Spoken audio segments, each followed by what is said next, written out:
Hello పిల్లలు, ఈరోజు మనం అంతరిక్షంలోకి ఎలా వెళ్తారో తెలుసుకుందాం. మనుష్యులు లేక కృత్రిమ ఉపగ్రహాలు అంటే శాటిలైట్స్ ఎలా అంతరిక్షంలోకి వెళ్తాయో చూద్దాం. మనం మామూలుగా విమానంలో వెళ్ళినట్లుగా అంతరిక్షంలోకి వెళ్ళలేము. ఎందుకంటే భూమి ఆకర్షణ శక్తి మనల్ని భూమి మీదే ఉంచుతుంది. కాబట్టి రాకెట్ అనే ఒక ప్రత్యేకమైన సాధనంలో మనం ఇలా అంతరిక్షంలోకి వెళ్ళగలం. దీని ద్వారా ఏదైనా బరువు అంటే స్పేస్ షిప్ లాంటిది అంతరిక్షంలోకి పంపగలము. అది ఉపగ్రహం కూడా అవ్వవచ్చు. రాకెట్కు పైకి వెళ్ళటానికి చాలా ఇంధనం వాడాల్సి ఉంటుంది. పిల్లలు, రాకెట్ ప్రయోగించినప్పుడు అది చాలా పరిమాణంలో గ్యాసెస్ వదులుతుంది. అంటే రాకెట్ లిఫ్ట్ ఆఫ్ అయినప్పుడు అది భూమికెదురుగా వెళ్తున్నప్పుడు దాని క్రింద నుంచి వచ్చే గ్యాస్ శక్తి దానిని పైకి నెడుతుంది. ఆ ఫోర్స్తో రాకెట్ చాలా వేగంగా పైకి వెళ్తుంది. ఒక్కసారి పైకి వెళ్ళాక దాని బూస్టర్స్ రాకెట్ని ఇంకా పైకి వెళ్ళటానికి తోడ్పడతాయి. ఒక్కసారి ఇది అంతరిక్షంలోకి వెళ్ళాక అది దాని స్థలంలో బరువును అంటే స్పేస్ షిప్ లాంటిది దింపుతుంది. ఇక ఆ స్పేస్ షిప్ తన పనిని అంటే మిగిలిన గ్రహాలను గురించి వివరాలు గ్రహించటం మొదలు పెడుతుంది. ఈ బరువే కృత్రిమ ఉపగ్రహం అయితే అది భూమి చుట్టూ తిరగటం ప్రారంభిస్తుంది. ఇది మనం ముందు చాప్టర్లో చదివాం కదా, అవునా పిల్లలు?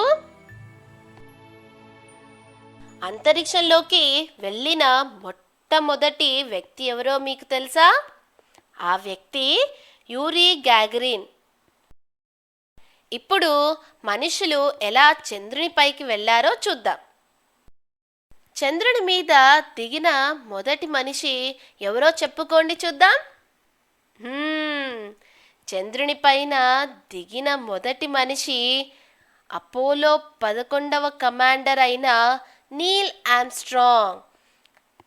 ఎడ్విన్ ఆల్డ్రిన్ మరియు మైకల్ కోలిన్స్లతో కలిసి 1969 జూలై 20న ఈయన చంద్రుని మీద దిగిన సందర్శకులుగా చరిత్ర సృష్టించారు. అక్కడి మట్టి నమూనాలు వీరు తెచ్చారు. అర్థమైందా పిల్లలు? చంద్రుని మీద చాలా పర్వతాలున్నాయి. దాంట్లో గుంతల్లాంటి వాటిని క్రేటర్స్ అంటారు. కొన్ని క్రేటర్స్, కొన్ని పర్వతాలు ఎంత పెద్దవంటే మనం వాటిని భూమి నుంచి టెలిస్కోప్లో చూడగలం. ఇదేమిటో మీకు తెలుసా? ఇవి నీల్ ఆర్మ్స్ట్రాంగ్ చంద్రుని మీద దిగిన అడుగుజాడలు. చంద్రునిపై చాలా ధూళి ఉండటం వలన ఈ గుర్తులు అలాగే ఉన్నాయి. ఆశ్చర్యమైంది ఏమిటంటే ఇప్పుడు మీరెక్కడకు వెళ్ళినా అవి అక్కడే ఉంటాయి. ఎందుకంటే అవి కొట్టుకొని పోవటానికి అక్కడ భూమిలా గాలి లేదు. అక్కడ నీరు గాలి లేదు కనుక ప్రాణులుండవు.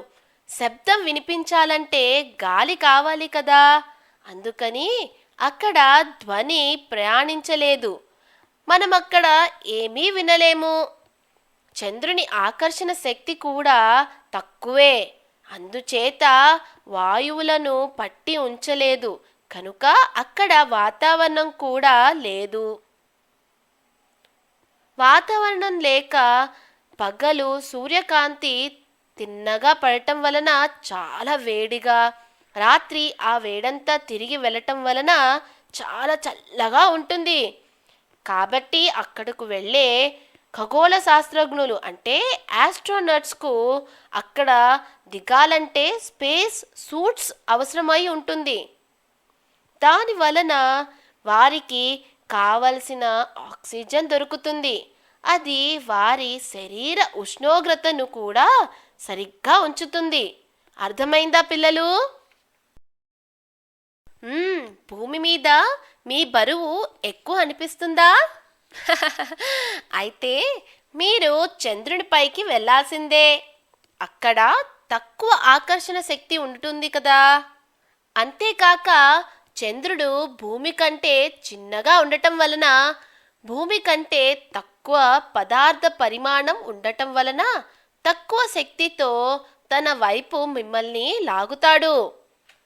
భూమి కంటే 17% తక్కువ గురుత్వాకర్షణ శక్తి చంద్రునికి మీపై ఉంటుంది. కాబట్టి భూమి మీద మీరు 100 కిలోలు ఉంటే చంద్రుని మీద మీ బరువు 17 కిలోలు మాత్రమే. మీరు అదే వ్యక్తి, అదే శరీరం, కానీ మీ బరువు మాత్రం అది కాదు. గమ్మత్తుగా ఉంది కదూ? ఇప్పటికింతే చాలు పిల్లలు. Bye bye.